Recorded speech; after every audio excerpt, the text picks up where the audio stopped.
WNBA star and two-time Olympic gold medalist Brittney Griner remains in custody in Russia on drug charges. Little is known about her status, the case against her, or even her current location. Now, for more perspective, I'm joined by Daniel Kelly, who is with the Preston Robert Tisch Institute for Global Sport at New York University's School of Professional Studies. Thank you very much for joining us today.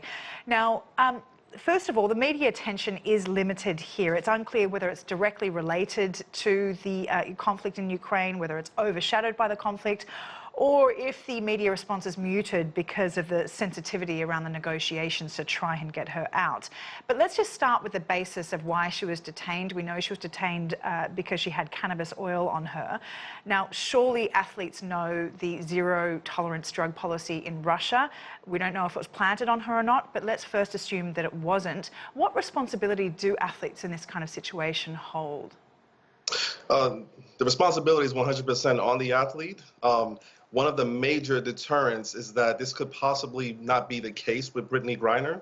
There's many sentiments from her family, her legal and business teams, as well as the NBA and WNBA representation that this is possibly, the information could be false. And so the sentiment moving forward is that they are working with the Biden administration, which is on his radar currently, to figure out a solution and a resolution for this conflict.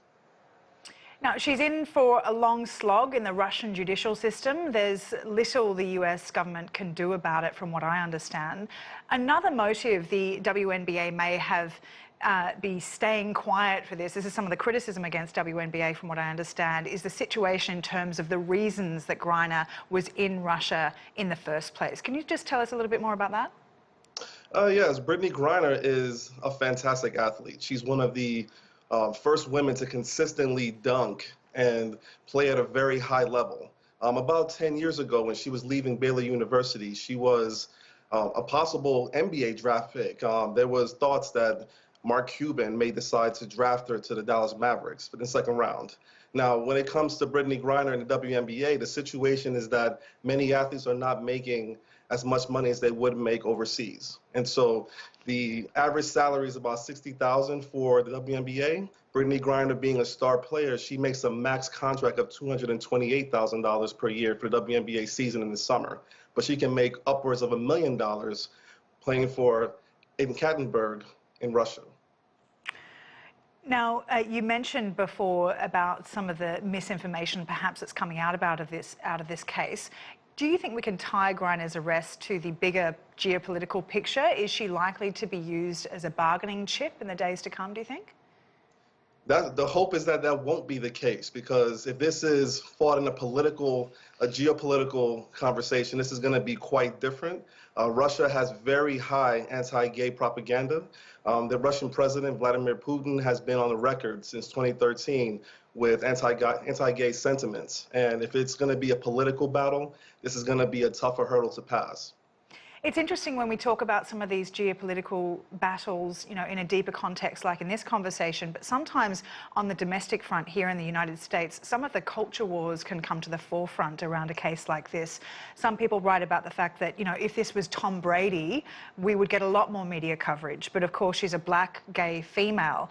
Do you think there is something to be said for that? Or is it just a case that that's part of the reason why people are keeping it more low-key? Some sources I speak to say that there are many white middle-aged men who are under bogus charges in Russian prisons right now. They're ex-US Marines and they don't get nearly enough media coverage. What do you say about the kind of more domestic arguments about these culture wars and the representation?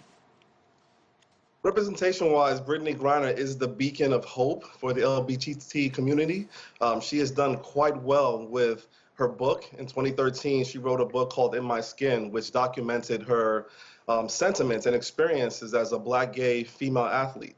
And when it comes to the global landscape, you're referencing Paul Whelan and Trevor Reed, who are currently serving time or detained in Russia under similar charges. I think the biggest issue with this on a global scale is that Brittney Griner is being charged with smuggling, which is a very egregious for the cannabis oil that she is being accused of having. If the charges were lessened to possession, there's a strong possibility that she will receive a fine and possibly be deported from Russia. All right, Daniel, really appreciate your insight there. Daniel Kelly there from New York University's School of Professional Studies. Thank you.